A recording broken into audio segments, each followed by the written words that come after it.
Hi, guys. Welcome to the Liz Wheeler Show. I'm Liz Wheeler, but I'm not in the Liz Wheeler Show studio. I'm not in my regular studio, which you can plainly see if you're watching this. I am in the fabulous free state of Florida for Election Day today because I'm going to go to DeSantis's Election Day bash tonight. He's throwing a party for his obvious victory that's going to happen here in Florida today. We'll talk about that party, well, after it happens. It hasn't happened yet, so what is there to say about it? I'll tell you about that tomorrow on the show. But what I want to talk about today is I want to talk about predictions. It's Election Day. This is one of the most exciting days of the year, kind of one of the most exciting days every 2 years, every 4 years. What's going to happen? Is there going to be a red wave? If so, how big of a red wave is it going to be? Who's going to win? Who's going to lose? We're going to talk about it all because if you don't make predictions, then you are no fun. That's what I have to say. But more important than predictions, we are going to talk about the 5 particular races that I'm most interested in watching and why I'm most interested in watching, what they say about the state of American politics. So that's what we're going to break down today. Also, I'm very excited to announce that I am airing an Election Day special exclusively on the First TV. It will air tonight at 8 p.m. It's not a breakdown of the results. The results will not be in yet. But what we're going to discuss in this Election Day special is what comes next. If Republicans win back the House, if they win back a majority in the Senate, therefore controlling Congress, what can they do when there's a Democrat in the White House, and what is their mandate from the American people, from their voters? So that is airing tonight. You can find out how to watch that. You can go to thefirsttv.com. That's the word, thefirsttv.com. That airs at 8 p.m. tonight. But let's get down to it. Let's start with our predictions and then start with the 5 most important races of the day.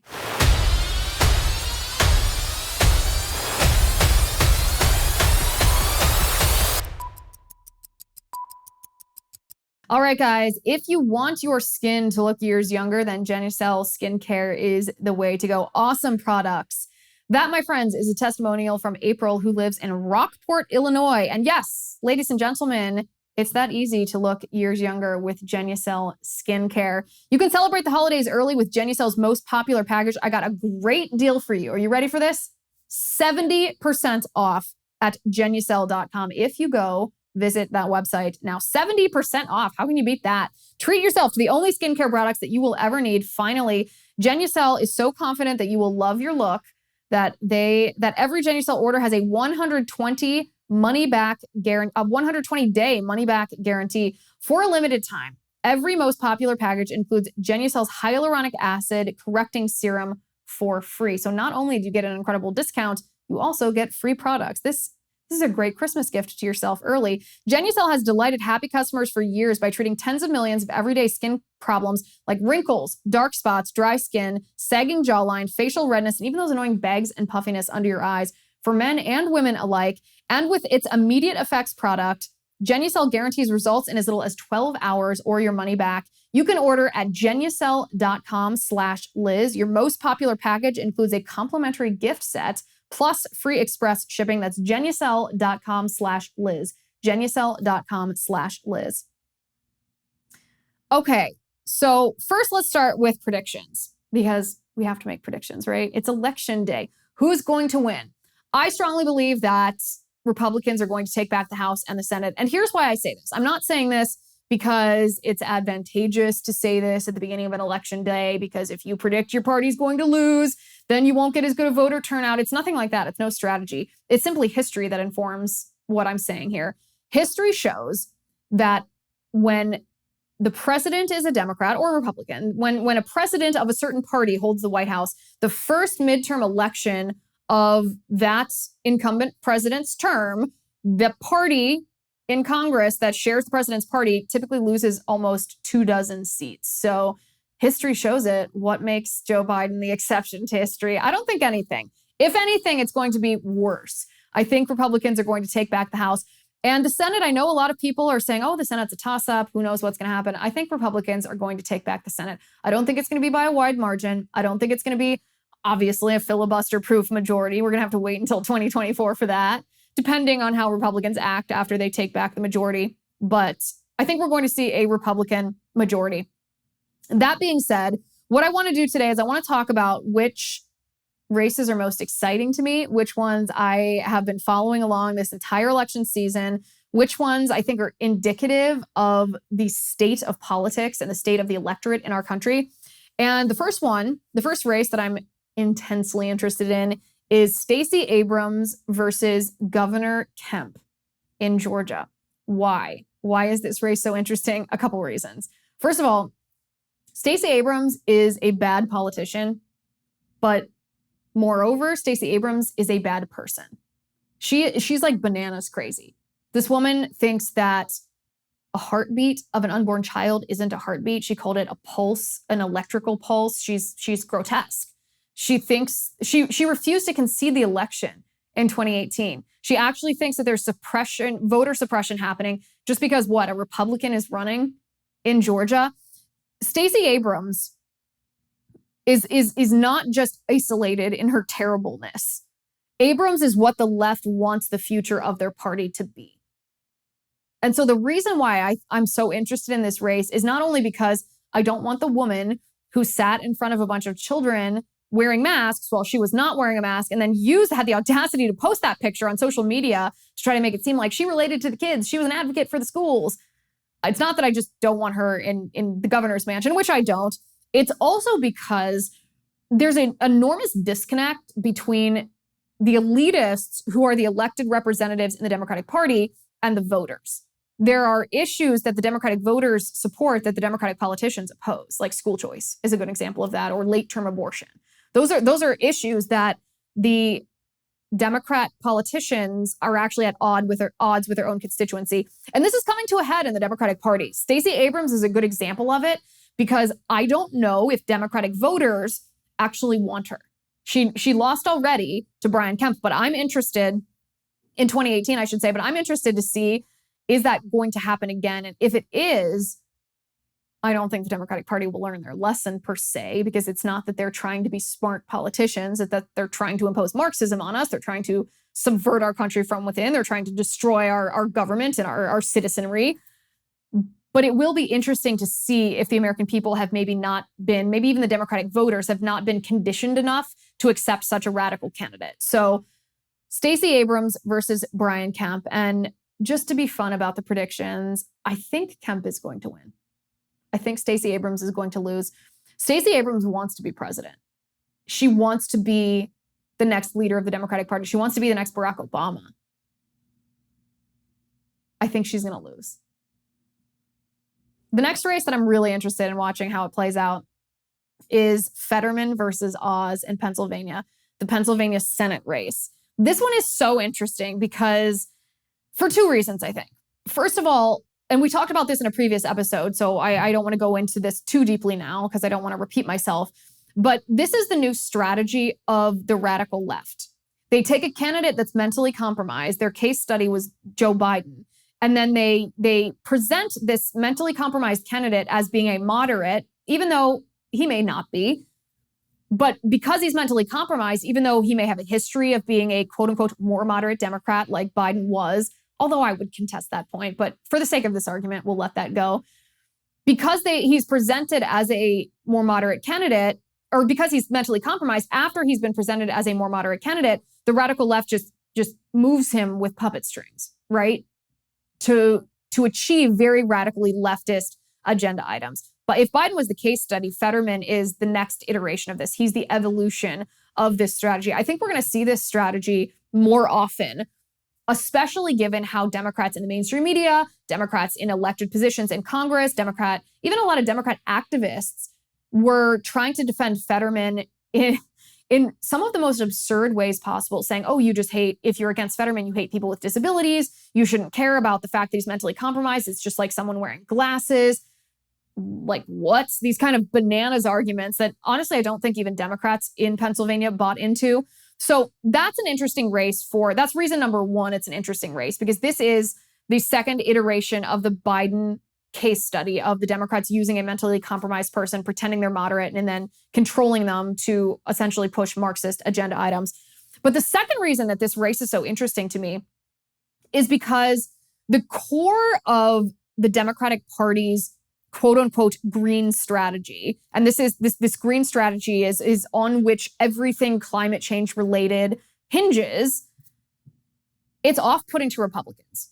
Republicans hate it. They know it's a fraud. They know it's based on faulty science. They know that, putting the science aside, even what politicians are proposing have nothing to do with science or with the temperature of the surface of the earth, such as, what does Medicare for all have to do with it?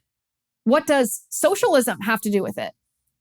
Republicans are not the only ones turned off by this. Democrats are as well, specifically Democrats in Pennsylvania. Pennsylvania is a coal state. Pennsylvania is a fossil fuel state. Pennsylvania relies on energy production as part of their economy. And it doesn't matter if you're a Republican or a Democrat in Pennsylvania, you're aware of this. And so what makes this interesting is that Fetterman is an existential threat to the livelihood of anyone who works in the energy industry in Pennsylvania. But it's clearer because it's not as though this is a strong Democrat candidate versus a strong Republican candidate. Oz is not a very strong Republican candidate. He's worth voting for, certainly. Cast your vote for Dr. Oz. Send him to the Senate. He is a vital part of the necessary strategy, the necessary bulwark in the Senate against Schumer's radical leftist plans. We need Republicans no matter what.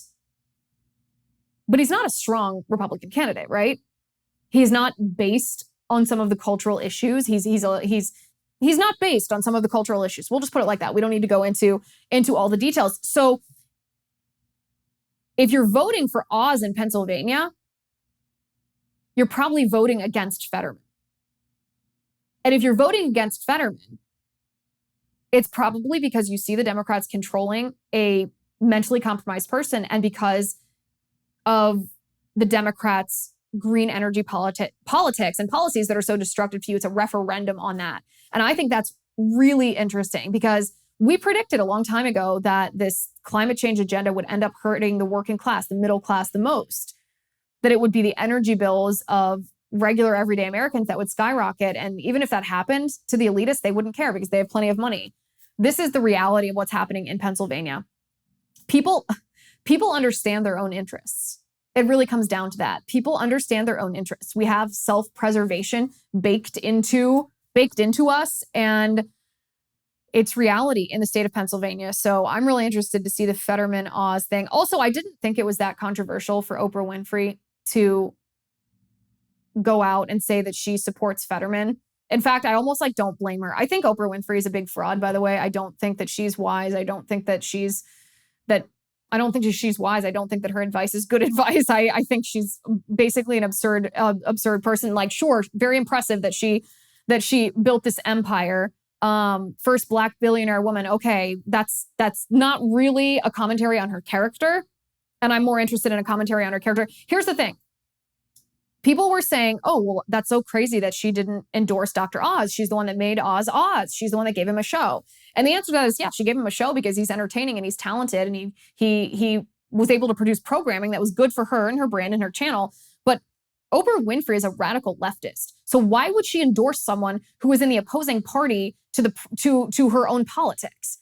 I actually said, I said to a friend today, I wouldn't, if one of my sisters went out and decided that she was a radical leftist who supported abortion and then ran for Senate, I wouldn't endorse her just because she was my sister. I'd actively work against her because she's standing for things that are evil.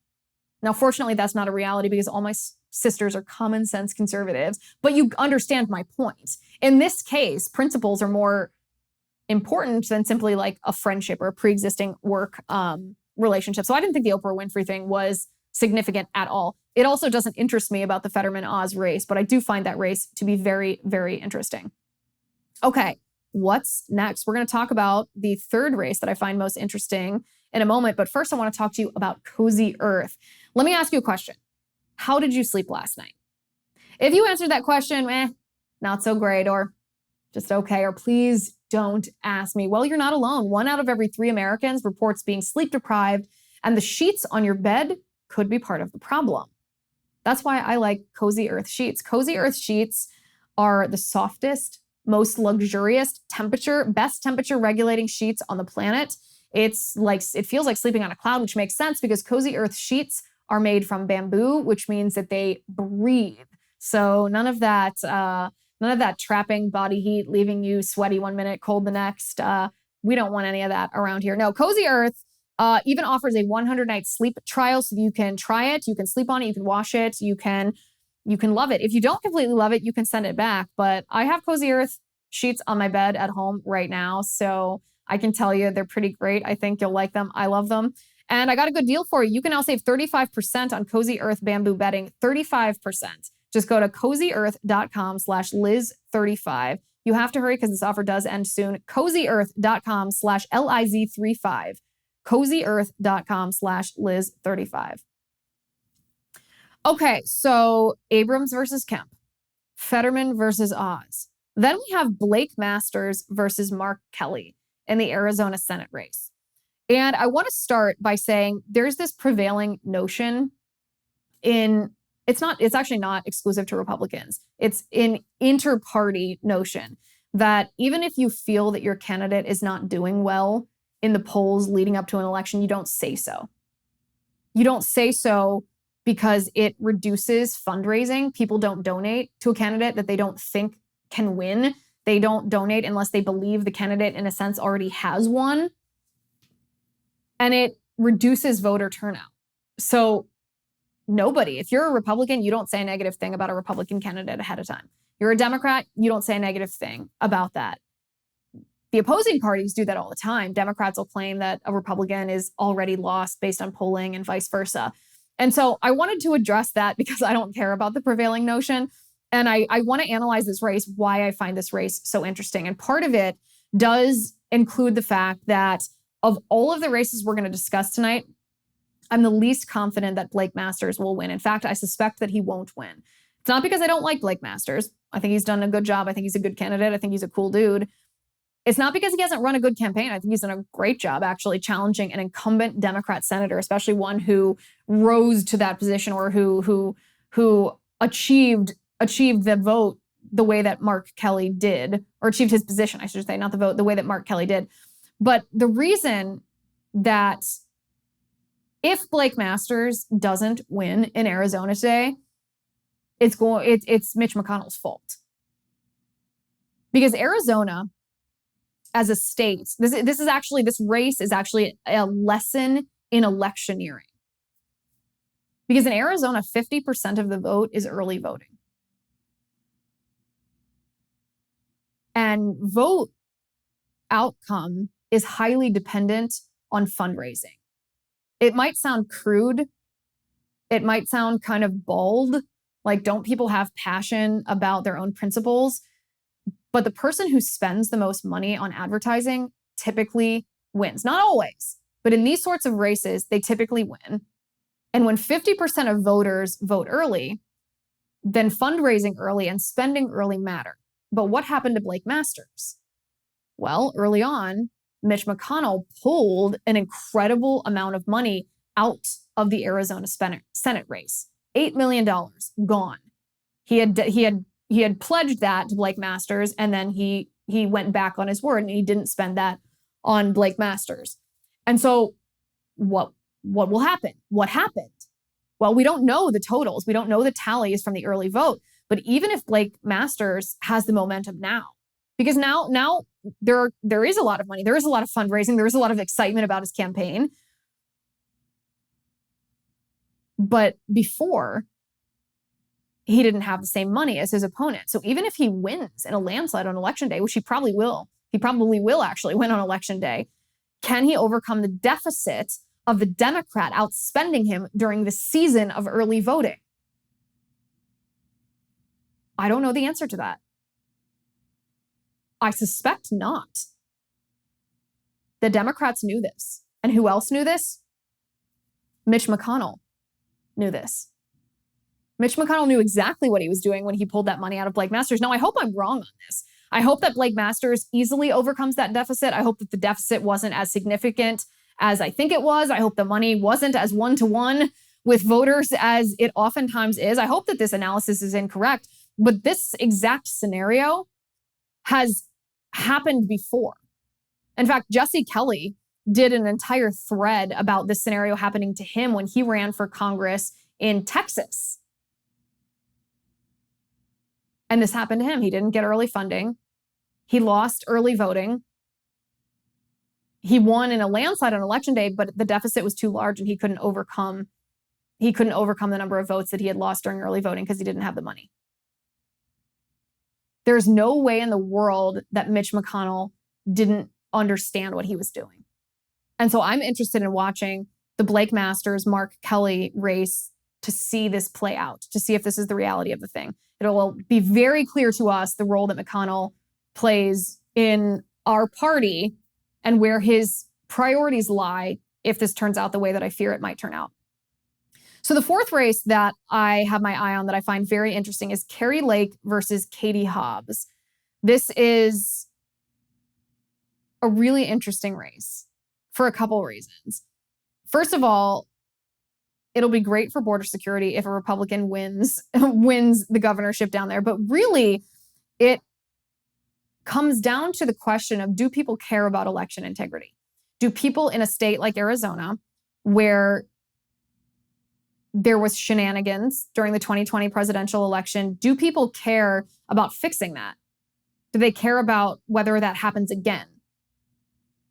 Kari Lake has been an unabashed advocate for election integrity, something that sets her apart from other Republican candidates. And I say this in a positive way because a lot of Republican candidates and Republican elected officials are worried about the attacks from the left, from the mainstream media, and from rhinos, maybe like Liz Cheney and Adam Kinzinger and those folks, if they say anything about what happened in 2020. And Kari Lake has just shrugged her shoulders and said, come at me.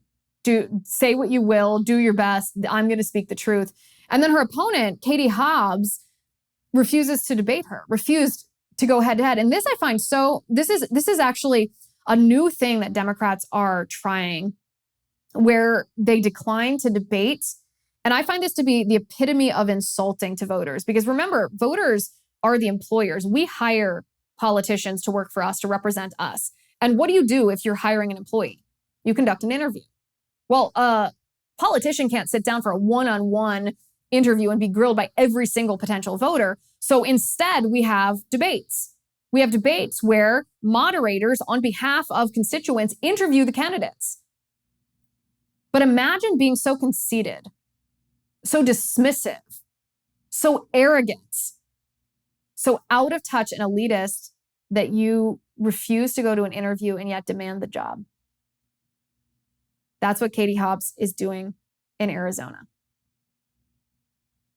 That election is about, I actually don't have a prediction on who's going to win there. I hope it's Kari Lake. I think that it'll be remarkable to see what a truly red governor will do to a state like Arizona. But that's the one that I could see. I don't know how that one will turn out. I don't have a good prediction on that.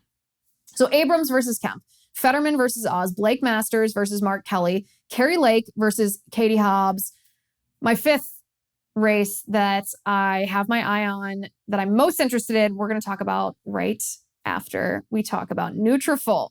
I like Nutrafol because it's both natural and it works. We all know that half of the people watching my show right now are balding men. That's okay. There's no shame in that. You know who you are. But there is a holistic solution for you, for men, that promotes both healthier hair and whole body wellness without drugs or prescriptions. Nutrafol is clinically shown to improve hair growth, thickness, and visible scalp coverage without compromise. You know what I mean when I say without compromise. A lot of these hair growth supplements reduce your sex drive. Not so with Nutrafol. Nutrafol is created of 21 potent natural ingredients that actually support sex drive, support better sleep, and less stress too. In a clinical study, I'm a numbers gal, I like these numbers, men showed progressive improvement in hair growth and thickness after 3 and 6 months. So the good news is you can grow thicker, healthier hair and support our show. Win-win. By going to Nutrafol.com and entering the promo code Liz. If you do, then I got you a good deal, $15 off your first month's subscription. This is their best offer. It's only available to U.S. customers for a limited time. Plus, you'll get free shipping on every order. $15 off at Nutrafol.com, spelled Nutrafol.com, promo code Liz. Nutrafol.com, promo code Liz. So the fifth race that I find most interesting today is J.D. Vance versus Tim Ryan, the Ohio Senate race. And the reason for this, I think J.D. Vance is going to win this, by the way. But the reason I find this so interesting is because this race embodies the new right versus the new left more than any other. I feel like a lot of times you'll have a new leftist like AOC come in and topple like an old leftist or an old right-winger. Or you'll have someone on the new right come in and topple an old leftist. But we haven't seen a really good federal matchup between the new right and the new left. And let me give a brief definition of what I believe the new right and the new left are. So the new right understands, the new right is based. The new right, and I know that term probably requires definition too, so maybe I've just dug myself into a deeper hole here. But the new right is repudiating this John Lockean libertarian idea of liberty and embracing instead an Edmund Burkean idea of ordered liberty, which harnesses the authority that the federal government has or that a state government has in order to properly order society. Properly order meaning along a moral order. So there's an essential element to ordered liberty that requires one to acknowledge a creator, because what is order unless defined by the person that created the world? And so this new right understands that sovereignty of the sovereignty of our nation is important. The new right understands that libertarianism is impractical. It might sound utopian, but it's impractical, and that Edmund Burke was actually correct, and that the framers of our Constitution actually framed our Constitution after Edmund Burkean philosophy. The new left is not just establishment Democrats, like the Bill Clinton style Democrats. The new left are socialists. And I know one of the arguments against Tim Ryan is that he's been around in Washington for 20 years. And that's true, he has, and he hasn't accomplished anything. All of those things are true. And you should vote against him. But he has embraced the policies and the principles of the new left. That is abortion on demand up until the moment of birth. That is calling all Republicans, half the country, terrorists and extremists, and wanting socialism and socialized healthcare and putting climate change on this altar and wanting to restructure our government and embracing Marxism, critical race theory, and trans and all this nasty stuff. J.D. Vance versus Tim Ryan I'm just very interested in that. Yes, my home state of Ohio, I'm obviously interested in for feeling's sake, personal feeling's sake, loyalty's sake, if you will, but also because we haven't seen a good new right versus new left race, and this is a good example of that. So those are the 5 races that I'm the most interested in. Here are some of the races that didn't quite make the cut. I'm interested in them all, but the show's called The 5 Races, so you got to pick 5. Here are 3 that are honorable mention. Honorable mention are Raphael Warnock versus Herschel Walker. That is the Senate race in the state of Georgia. I think Walker's going to win this, and I think he's going to win it pretty handily because voters understand that it's not an individual character contest. It's not, is Walker a better man or is Warnock a better man? Walker, by the way, would still win that.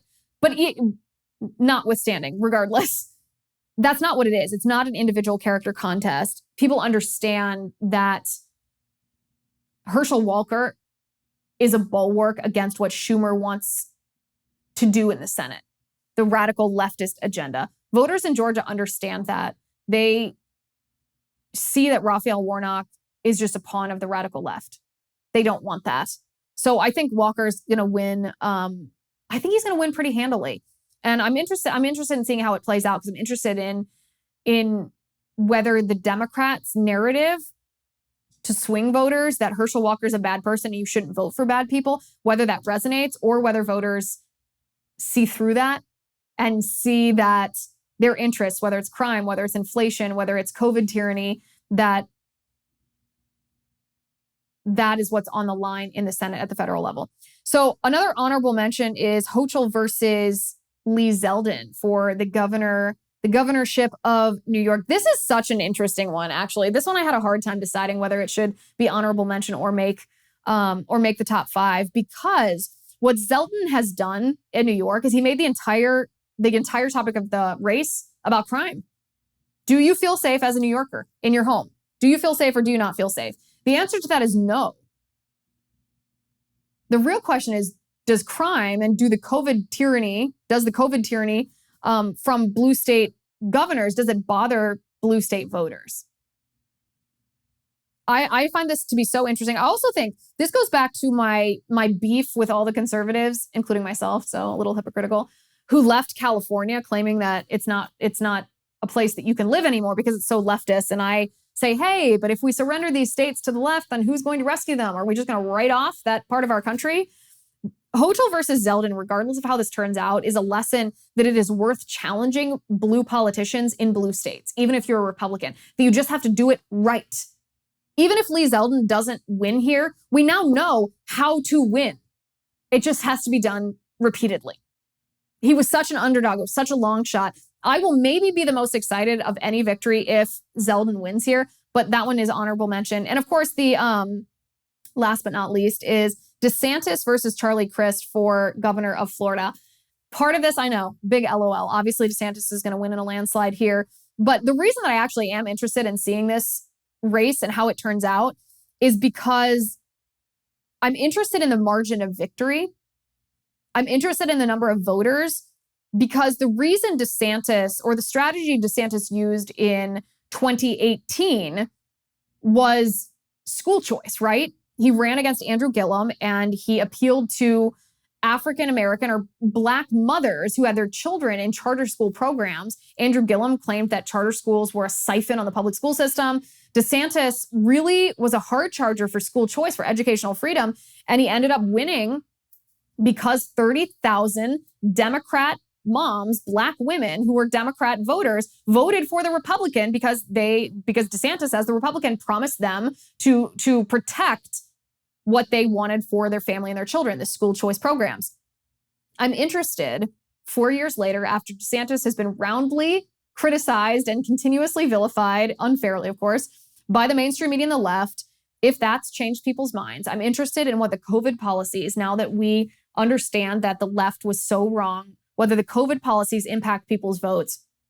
I'm interested in how he's been able to build this coalition in Florida. So he also makes my honorable mention. So that's my list. My 5 races that I'm obsessed with, clicking refresh on the election results all day today. I'm interested in what it says about the politics of the American public, what they care about the most. So we'll have to wait and see. I don't know. It's kind of a nail biter day for me. I just wanted to hurry up and get to election results tonight.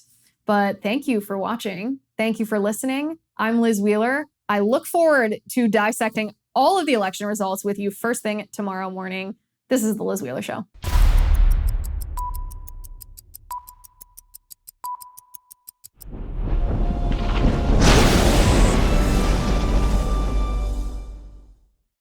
If you haven't already, give this video a thumbs up, hit the subscribe button below, and ring the bell to make sure you never miss a video.